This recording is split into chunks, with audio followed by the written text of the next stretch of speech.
Chris and Technicon and I go way back. Chris has been on the board for a while. Prior to that was at Microsoft for, I want to say 30 plus years. And whenever I would ask how many engineers you're responsible for, I think it started like with 80,000 and 90,000. It was like 100,000. So basically the amount of people that you were single-handedly responsible for enabling was like a small town size.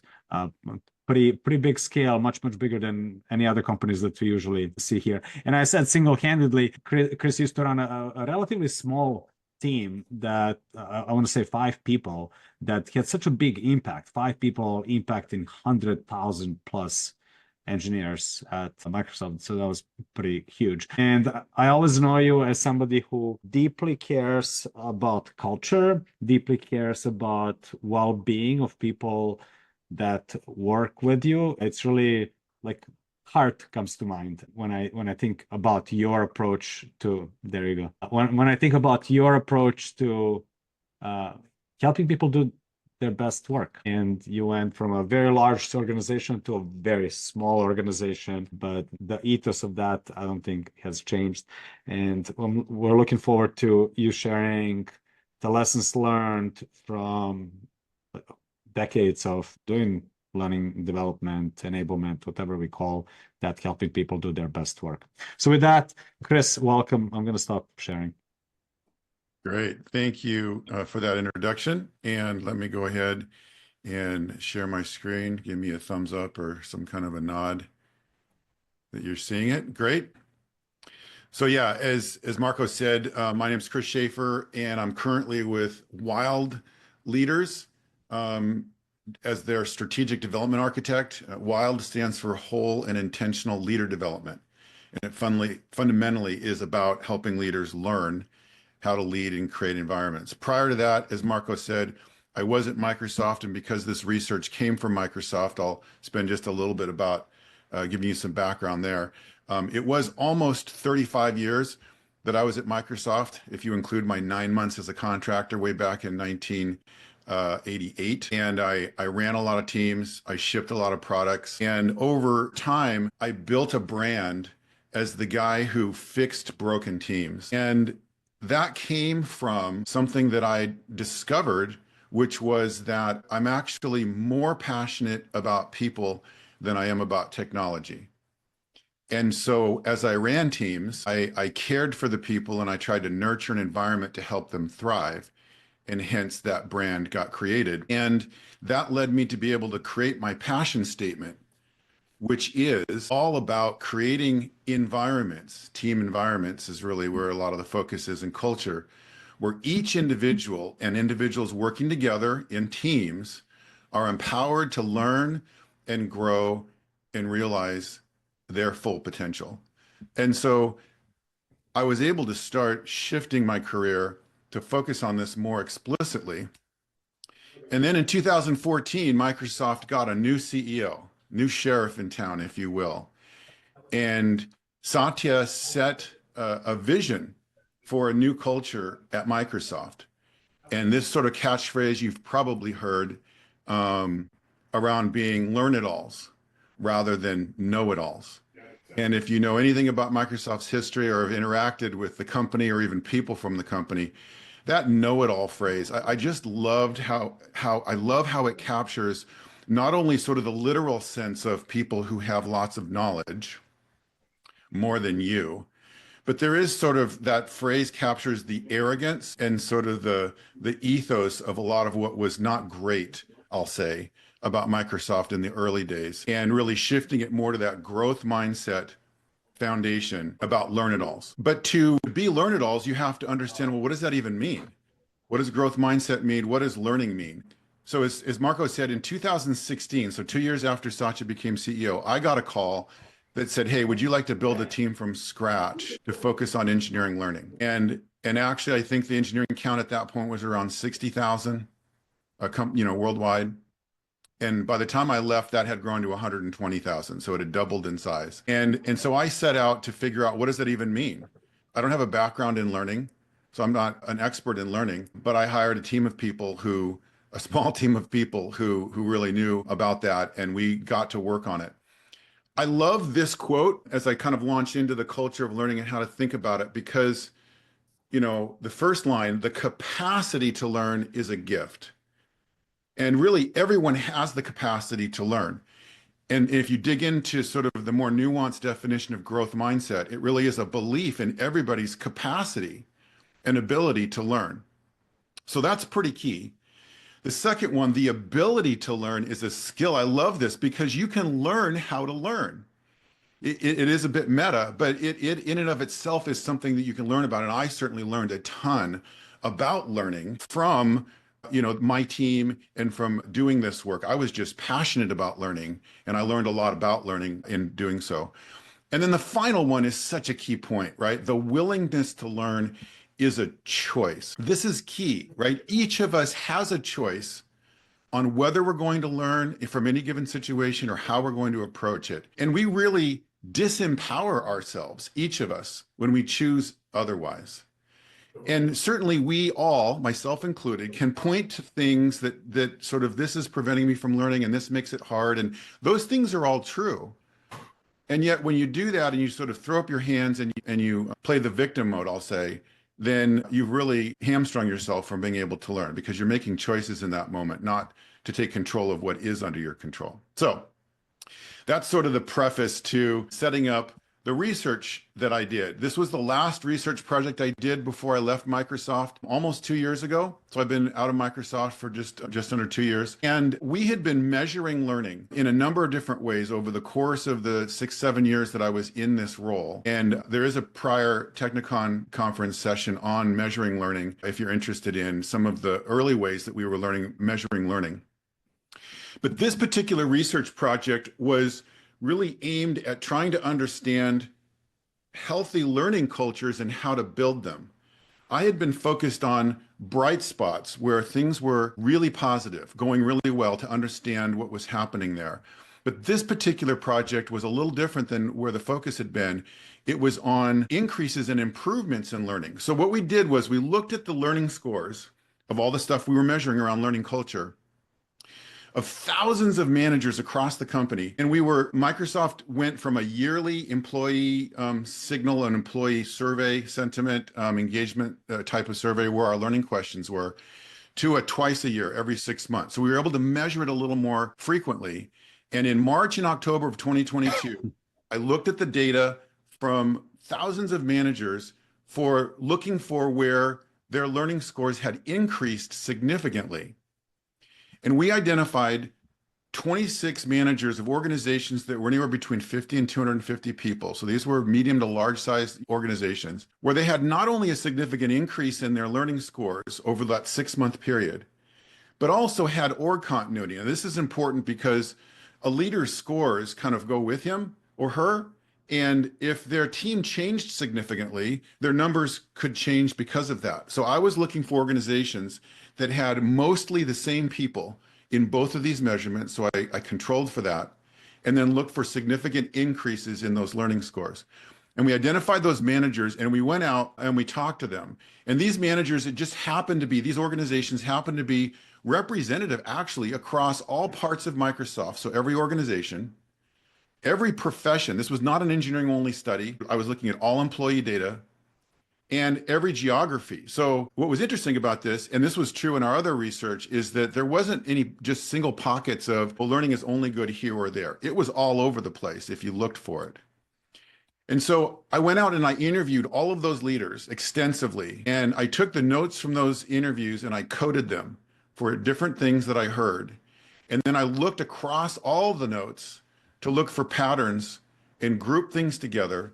And what I identified was 5 core elements that I noticed across all of these organizations that really, I'm going to just say, is the secret sauce to building a highly functioning and thriving learning culture. Is anybody interested in seeing the results of that research? Okay, Marco is, so I'll go ahead and continue. So I'm going to start with 3 foundational elements. Each of these elements were present in 100% of the organizations. There wasn't a single organization that didn't have some form of each of these three things in it. The first one, and I start with it because it's important, is mindset. The mindset of the leader. And what I mean by that is their understanding of the definition of what learning even is. And I'm going to go into each of these 5 areas in detail. But this one is so critical. Everything else flows from here. And actually, I could just stop my presentation at this point, and you would have all that you would need to go focus on building a thriving learning culture. And so if you take only one thing away from my talk today, the mindset of the leader, which then flows into the mindset of everybody in the organization, is absolutely critical. And again, we're going to go into depth into each one of these 5 things. But that's the first one that was true in every leader that I talked to. The second one is time. Now, this one's a little bit tricky and nuanced because for 5 or 6 years, we were focused on measuring and trying to enable people to have time to learn. Because when we were looking at the barriers to learning, and again, you've seen this maybe in one of my other talks, it was time, resources, and their manager were the 3 biggest barriers to learning.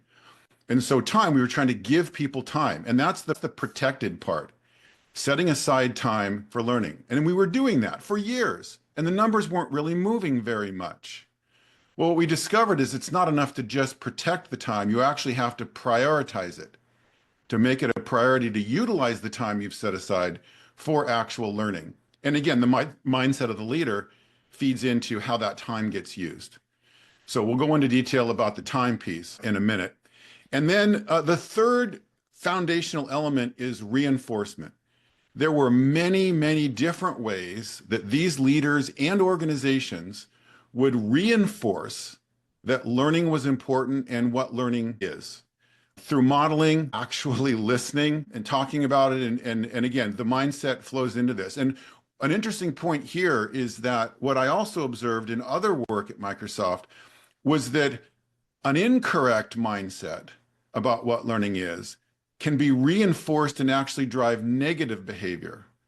So you can reinforce positively or reinforce negatively depending on how you think about learning, how you approach it, and what you encourage or discourage. So those 3 were present in 100% of the organizations, absolutely foundational. Now, the second 2, the last 2, I'm calling these amplification.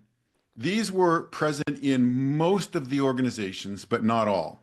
And when they were present, the scores, the overall scores and or the increase in scores were higher than the other organizations. So that's why I label these as amplifiers of building on top of this foundation, although in this picture they're underneath. The first one is social. It's organizations being really intentional and leaning into people learning with and from other people in their organization. And one of the key elements about this is that to do this, it requires a level of psychological safety. Think about it. If I'm going to learn with you, I have to expose to you that I don't know something, that I need help with something. And if I don't trust what you're going to do with that information, if I think you're going to weaponize that against me, I'm not learning with you. I'm not going to tell you that I'm going to go off on my own and do it. And so the social aspect really does require a level of functionality in the organization to work well. And then the last one is plans. People having very specific and being intentional about their learning plans, what they're learning and how they're doing it. It's not just haphazard. It's not just sort of slipped in when you get a chance.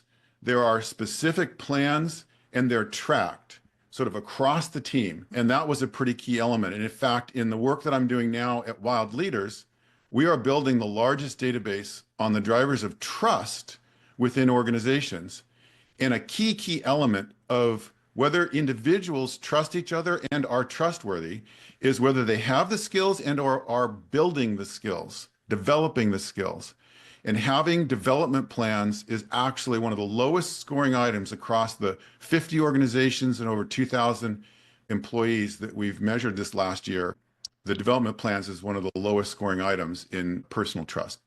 Lots more I could say about that in a different presentation. So these are the 5 key elements to learning, and we're going to go into each one of these. I'm going to share a slide about each one, and then we're going to pause for some questions and dialogue, and then we'll go on to the next one. Sound good? All right, mindset. So let me say a little bit or quite a bit about this actually, because as I said, it's the key one.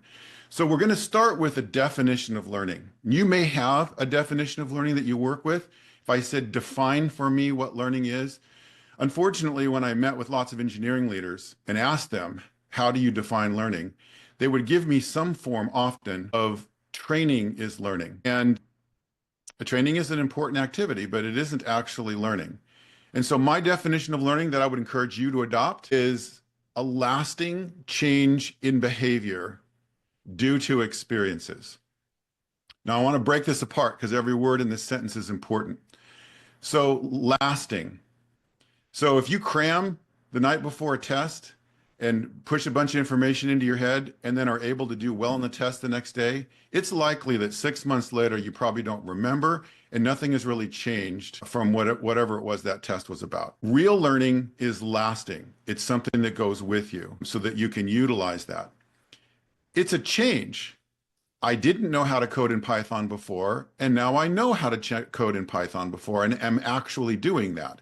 That is a change. And so any of you who have methodologies and ways to manage change and encourage change, just change management, those are all very applicable to learning because all learning is change. And all change ultimately is learning. I'll be bold and say that. What is it a change in? It's a change in behavior. It's observable. It's action. It's not just you have stuffed knowledge in your head. You do something different from that. So all output from learning turns into some kind of a behavior, something that's observable, that's different, hence the change. And what are those due to? They're due to experiences. And what's an experience? I'm going to talk about that in a second. So a lasting change in behavior due to experiences. That's what I'll call a proper understanding of learning is. And every one of the leaders got this. They didn't necessarily have these words out of their mouth. It wasn't that explicit, but as I talked to them, their understanding was this. And the first thing really to think about is that learning is an outcome. It's not an activity. Again, that notion of training is learning is, no, training is an activity, one of many activities, one of many experiences that should lead to an outcome. And there's really 3 major, you can bucket all outcomes of learning into 3 different types. One is new knowledge or information. I know something now that I didn't know before. And just knowing, again, is not enough. You have to actually do something different. You have to take action or react to something differently because you have that knowledge in your head. Then the most common one that all of us, you are probably thinking about is building a new skill or ability. I didn't know how to ride a bike before. Now I know how to ride a bike. That's a new skill. Coding in Python. And then a shift in mindset. Thinking about something differently is learning. Because when I think about something different, when I have a different mindset, I'm going to take a different action the next time I come up to a situation. Again, even the mindset about learning. I'm going to approach learning differently if I have a proper understanding of what learning is. So that's a key point, is that learning is an outcome, not an activity. And then let's talk about experiences, all the different kinds of experiences. And this subpoint here of all things all the time is really the most mature sort of approach to how to think about learning and experiences. And I'll get to that in a little bit. But practicing and applying what you learn in a class or a book is an experience. Speaking of which, a training, reading a book, watching a video, those are activities and experiences that could contribute to a learning outcome.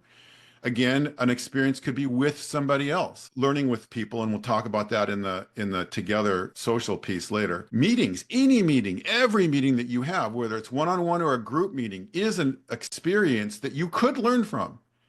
If you had a lens on to say, and they're asking the question, what can I learn from this meeting? What did we learn from this meeting? And just even conversations with other people. And then I put this in quotes while doing normal work, because I see commonly that people separate the real work, the normal work, the work I get paid for, from learning activities. And that separation is not actually helpful. So while and as part of doing normal work is also a more mature way to think about learning than separating. And then finally, and then I'll stop here for some questions. The belief, truly internalized belief of the leader is key. Again, it's not just lip service. It's not that they've memorized the definition and can parrot it back, but their understanding of learning and their mindset actually impacts how the leader behaves, which then in turn impacts how everybody in the organization behaves. They really deeply understand learning and its impacts and its importance. They're committed to it. And really, this one is super important. They see the value of to the business in the people building new skills, which ultimately allows them to thrive, to innovate, have more creativity. All of these things increase when people's skills increase. But if you look at learning as a tax to the business, because we've got to get the stuff done, things shipped, whatever products built, and we have to somehow manage this tax and fit it in, and you don't see the value to the business, then that's not going to work. So that's mindset. That's the first piece, the most important piece. And let's go ahead and pause here for any questions and comments on the mindset piece. Thanks, Chris. I know there was a question from Andrew about learning plans and what low scores That's mean. correct, Andrew. The low scores mean the people didn't have development plans in the organization. And again, it's development plans that are meaningful and active and helping you build your skills. A paragraph on a document from your annual performance review that you filed on the shelf and haven't looked at in a year, that is not a development plan. That's, some kind of a small intention that you wrote down and didn't do anything with. So a development plan, the way I like to talk about it is organizations and leaders understand strategic planning and have been through processes where the organization comes up with a strategic plan and then does nothing with it, versus a strategic planning process where they take that strategic plan, they check in on it quarterly, it's meaningful, it's active, it's helping the business make decisions and move forward. We'll just replace the word strategic with development. A development planning process that's effective is one that each employee has, that is checked in on regularly and is actually helping drive their career forward and build the skills that they need, and is helping them. And then in concert with conversations with their manager and other activities, a real meaningful development planning process should be handled the same way that strategic planning is effectively handled in organizations. So that's, and I'll say a little bit more about that in the planning, creating a tracking plans slide in a little bit. Any other questions on mindset? And we'll have time at the end for more questions too. Yeah, I mean, I had a quick question. Mindset ultimately is much harder to change than a skill set, right? And leaders are notoriously hard to influence. So how do you go about that? How do you change mindset of leaders?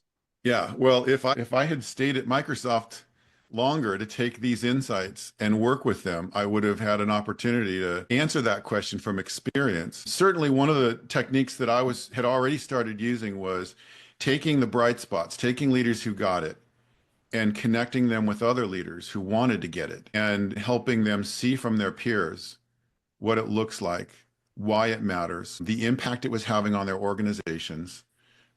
The data that I was sharing with leaders about their own organization in comparison with sort of the strongest organizations and how much lower they were, right? The competition in all of us, that drove a motivation to want to change for sure. And so I utilized that technique, but the desire to want to change is not the same as actually changing and shifting your mindset. So I don't have very much, unfortunately, to say about what you can do and what works. I had only started to play with some ideas about what we could do in that space. But what I can say definitively is that it is the key. And so while it's difficult, and I think that's why we often focus on the stuff that's easier, right? On the building the skills. But if you're pushing a rock uphill because of the it doesn't even have to be the negative mindset. It's just a lack of the positive mindset or the right mindset. You're working against a bunch of conditions within the environment and the leader. And so even though it's harder, the effort spent on the leader all of a sudden changes the slope to downhill, and then you don't have to put much effort. The rock just rolls. So I do believe it's the most leveraged return on investment that you can make. Because when you invest a ton in an environment where the leader doesn't get it and isn't modeling it, that return on that investment is much, much lower than it would be. So it's a great question. Yeah, and Andrew had a follow-up question. Of these three, does any one of them specifically became harder to overcome than the other, like outcomes, belief, experiences, or just believing that it makes sense to the business? So I'm going to say, because I don't have an answer right off the top of my head, I'm going to say not necessarily. But if you were to force me to kind of pick something that I think is probably key, I'm gonna point at this value to the business, because they are rewarded and measured and rewarded on their business results, which matter because like they're running a business and that's what pays the bills. And like I'm not saying that's not important, but if you don't think it's important to the business, then it just gets everything. Learning anything else, it doesn't matter what it is. And so I do think this is sort of the key point that trips people up. And if they got that, if they really believe that, everything else kind of follows in place, because everything else is more block and tackle. This is more about the why. Why should I care about learning? And I think that business value is the best point of entry for leaders who are responsible for their business. Thank you. Great question. All right, let's move on. And again, we can come back to this or any other topic as we go. I want to be free flowing about it. Time. I could spend an hour or more on time alone, partly because we spent 5-6 years. I don't want to say spinning our wheels, but we certainly were focused, heavily focused on time, and we tried a lot of things, and we didn't make progress. So let's just call that failure. What we expected didn't happen. So those were failures, and we learned a lot about that. And so we started off with this protect notion of setting time aside. And this is important. And again, we could have a longer conversation about different types of learning. There are some skills that you absolutely need to set aside specific time, focus time to learn in that way. Doing it just in the flow of work and bits and pieces here and there, 5-minute, swipes on social media is not going to build deep new skills like a whole new programming language kind of a thing. And that is not the only way to utilize time. So, but to start with, we had people set aside a day a month for learning. Fridays oftentimes meeting free, so utilize that time. They would block out time on the calendar for the organization, or even set aside a whole week, once a quarter or something like that. There was multiple ways that organizations were blocking out the time and protecting it, which we thought was enough. And what we learned was that was necessary but not sufficient for that kind of learning. And by the way, when you block out time, it sends a message, because time is a precious commodity in any business, and especially in technology organizations, and the pace is so fast that when you set aside any amount of time and say this is for learning, there's a huge statement that you're saying in doing that this is important.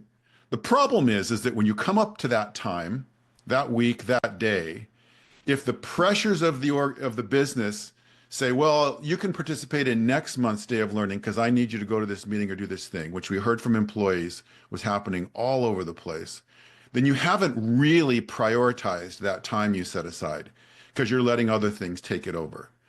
And so you really need the protection and the prioritization to happen. And there are a number of ways that this happens, but really by saying, we have an urgent thing coming up right now, and we're going to have someone else on that, another team, or it can wait until next week.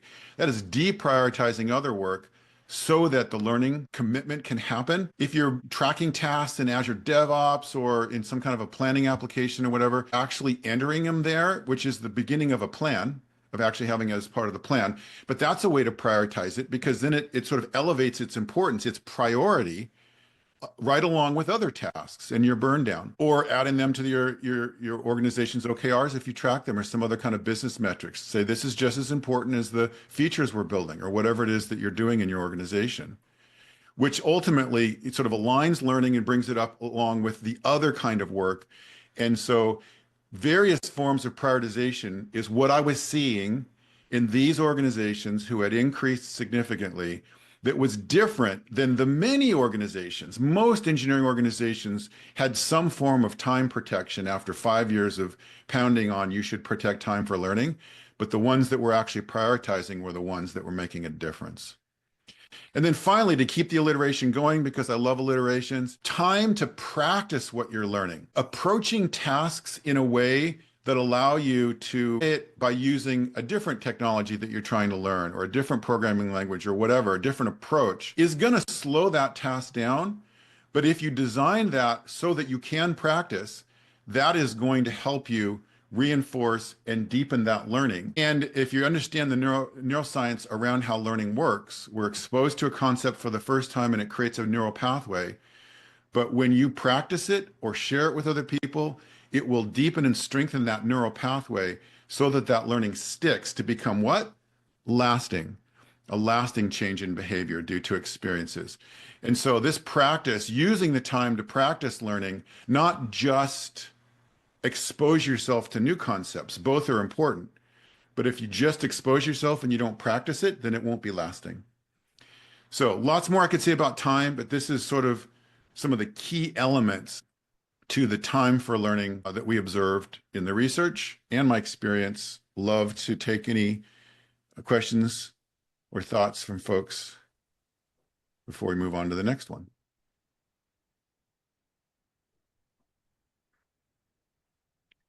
I'm curious if while anyone else is thinking about questions, any best practices, or how did you sort of inform leaders on how to run those days of learning? Or it's one thing to just block off the time, but like kind of give them a little bit of a, hey, here's how to organize that into learning activities so that you get certain outcomes. And then similarly for practice, any best practices for how to kind of reinforce the learnings, or is that Yeah, certainly. yeah. One of the things that we did around the time to help people structure that in a way that was useful is that, again, when we were focused on time, resources, and managers as the barriers, the resources piece of, okay, I've got the time. What am I going to learn? Where are the resources that are going to help me? And really teeing some of those up, pointing people, making it easy for them to find the resources. And by the way, the resource isn't necessarily training or a book or a class or a workshop. It could be one of your peers, right? The best resource to learn might be, and that gets into the social and learning together, might be someone who is also learning that thing or has learned it recently or is an expert in it. The number of different ways you could approach that. And so really helping the organizations lay out the resources, and before the day, having the managers having a conversation with their people about what do you plan to learn next week or at the learning day? What do you need from me to help with that? How does that fit into this development plan that we're talking about for you and in building your skills and what you're passionate about? And going into the time with a plan, with the resources. Because if you wake up that morning and go, okay, it's a day of learning today, what am I going to learn? You're going to spend half the day trying to figure out what you're doing, and now you've really lost that opportunity. So preparation and planning before the day is something that we encourage people to do. And again, in the practice really is, depending on the topic, on what the best approach is for practicing that, but encouraging people to practice together. Because again, you've got that accountability. It's like a workout buddy, a learning buddy. And I talk about that in social. Okay, and just reading Andrew's question about practice. Yeah. I think, again, depending on the topic and what it is you need to practice, there's some different things that could come into play. But at the end of the day, if fundamentally you understand how learning works and how reinforcing and practicing things, kind of that 70%, is going to help you learn that thing in a lasting way, then you start to come up with ways to be able to practice. And then it gets normalized also in that reinforcement that we're going to get to in a second, that no, it's okay to take longer on that particular task because you're practicing a new thing that you're not competent at yet. But that's okay because that's part of the learning process. And if you understand that, then you're really giving permission to practice when otherwise you're going to prioritize getting that task done quickly, and you're going to miss the opportunity to practice a new way of doing it or having a new technology applied to that particular task. Yeah. And I'm just looking at the time, and I'm going to keep moving, and we can do all the rest of the questions at the end. Well, we can stop after this one too. So reinforcement. So this one is modeled after, no pun intended, if you're familiar with Microsoft's manager expectations, model coach care. I framed this particular one under those buckets because this was in the context of Microsoft and sharing this with managers and stuff. But really it fits for any organization where you want the leaders and ultimately everybody to model the kind of learning activity and learning approach and thinking that you want demonstrated by everybody, because it starts to normalize it. Speed of the leader, speed of the team. And there's a lot of different ways that you can model learning, and living the culture is really like a learning culture. By sharing your learning, hey, and it's not even like I'm going to teach you how to do it. Just, what are some key insights, or even just sharing that you are learning something new. Well, that's interesting. And by leaders, like showing curiosity, asking questions, as opposed to being a know-it-all, right? And really showing that, this might not turn out the way, you might not be able to even finish that task if you use that new skill. And that's a risk. You might fail, and that's okay. And modeling that failure is okay. And that when you do, that's an opportunity to learn, and celebrating that, the learning opportunity from when something didn't go as you expected it to, as opposed to avoiding failure at all cost. And then coaching, really helping others understand and come to the proper view on what learning is and activities by, if they're going to need to ask questions and be curious, we'll help facilitate that for folks, right? Help coach and create an environment where other people can learn. If you learn, have a knowledge artifact, even if it's like which book or training you took that was useful, which one was a waste of time, like capturing that is useful too, and putting it out there so other people can benefit from it. Again, showing that experimentation is good and trying new things. And I've kind of alluded to this before, but interleaving learning into the flow of work. So it's not this separate activity, but you start to bring it in to sort of daily activities, daily meetings, and that kind of thing. And then the care piece is really individualizing it. And this can apply to individuals, but really managers should care enough about the employee, and your employee should care enough about your own career, that you really align what you're learning, what you need to learn, to your career goals. And you've actually thought about that and done it in a way that's individual to you, the person, as opposed to in a sort of a broad way that doesn't really apply to me. Because if it applies to me and it's meaningful, then I'm going to lean into it more heavily. So ask people, what are they passionate about? What are they interested in? Where do they want to take their career? And balance that with the business needs. Obviously, again, we're running a business here. If my passions are leading me to some place that actually doesn't work in the organization I'm in, and that actually happened with me at Microsoft, because my passions for building, learning, and working on teams took me out of the engineering sort of building products, and working more in the area to support engineers. And so, but if I was held down where I was, and it's like that's not supported, then I never would have had the experiences and wouldn't be talking to you today. And really giving the individuals autonomy over when, where, and how they learn, because everybody's situation is different. And like, let's not get started with, remote work versus in office and that kind of thing. But again, having it be individualized cares about the person rather than trying to do it one way for everybody, which again makes it more difficult to execute at scale for sure. But we want to have the biggest impact possible on this thing. So that's the reinforcement point. And any quick questions here before we move on? Yeah, the Darth Vader manager is an image I've used in a lot of my talks, which is funny, it's clever, but also, there was some good in him at the end. So if you follow the story to the end, so the managers mean well, but they don't, they're kind of in the way, and oftentimes, but there is good in them, and the story turns out good at the end. So that's our story arc for managers.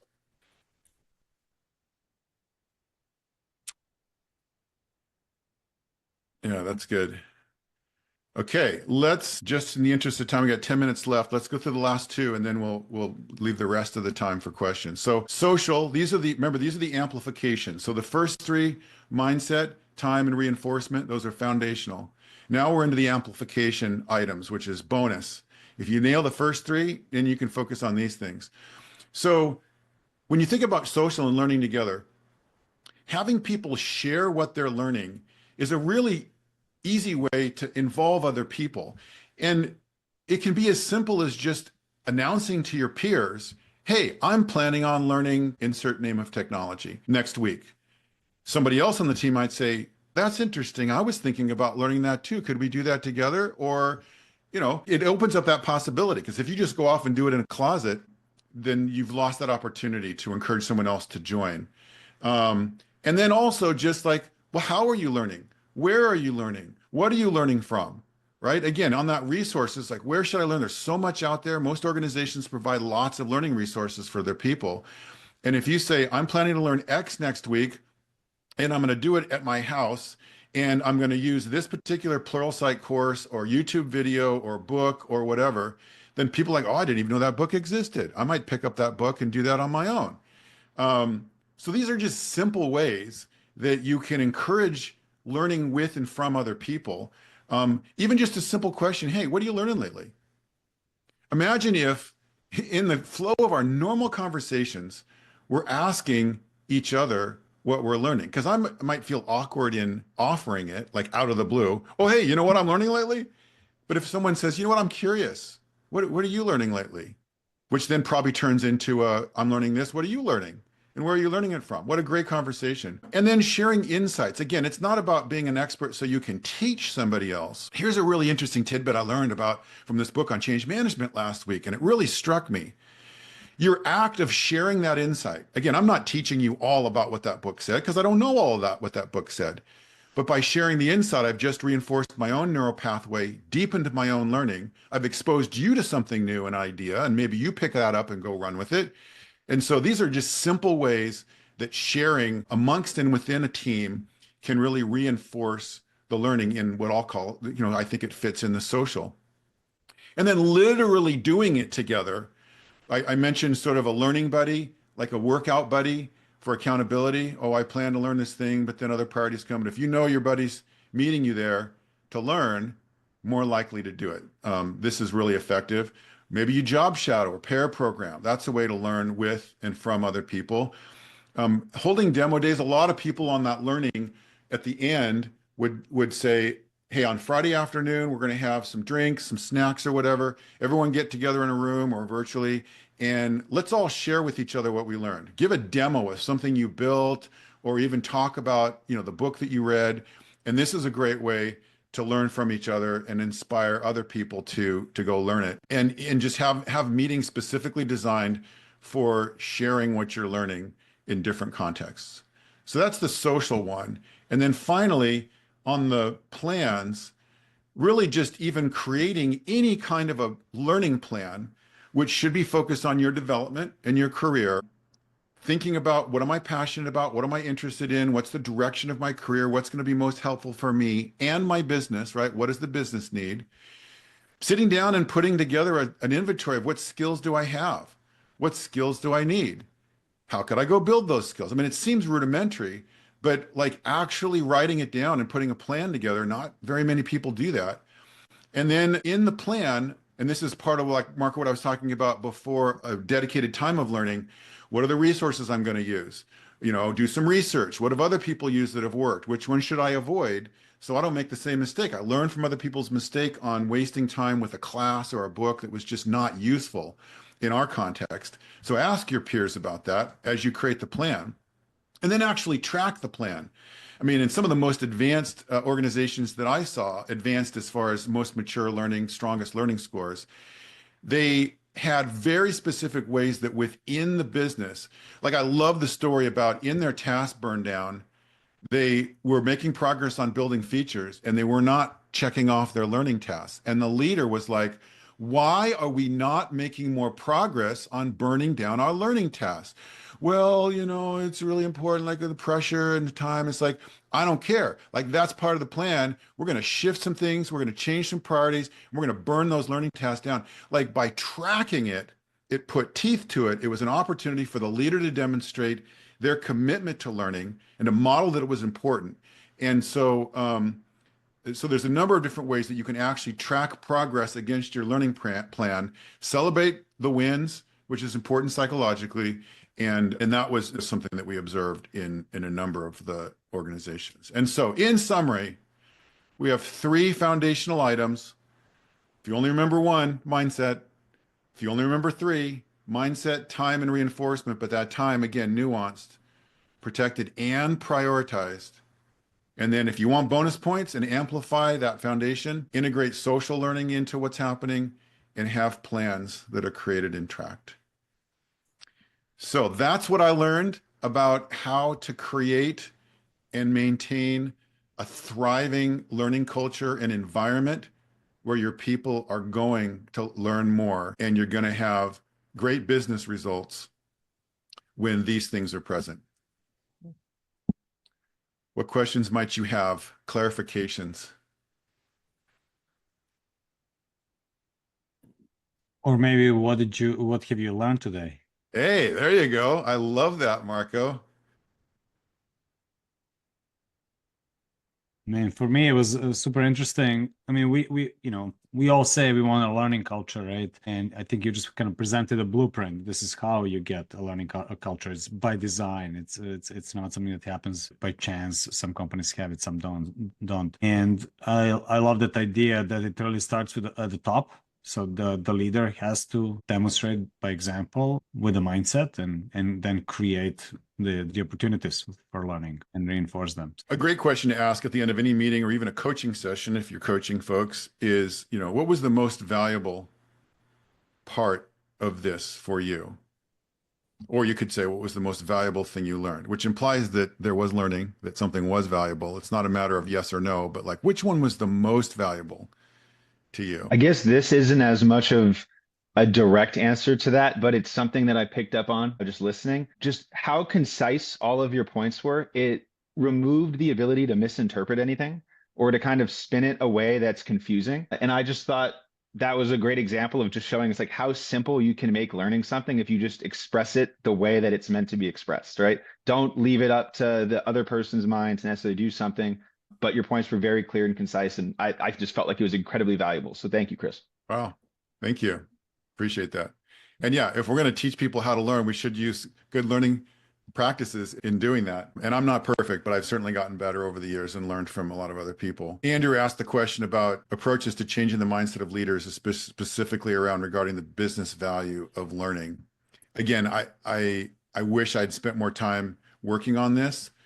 But one thought that comes to my mind about an approach I'd love to try, which is bringing research in about the value of how new skills feed into innovation.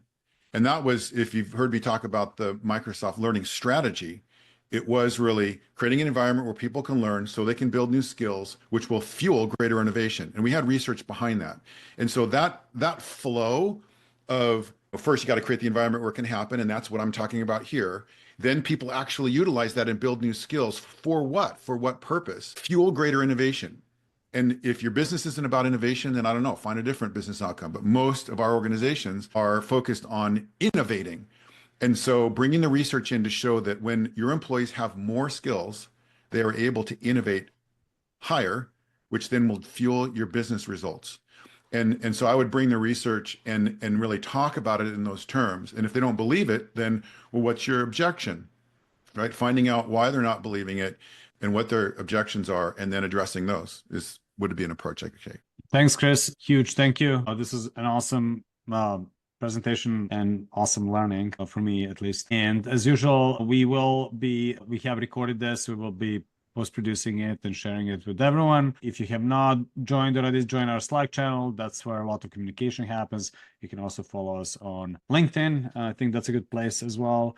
And feel free to reach out if you have any ideas for presentations that you would like to bring to the group. Again, this is a community by us, for us, and the idea is to share best practices and learnings just like Chris did. So we always look for speakers, people willing to give a present to the group. So with that, thank you all. And we are preparing something for you for February. We'll announce it shortly, probably via Slack, and looking forward to seeing you soon. And thanks, Chris. That was great to see you.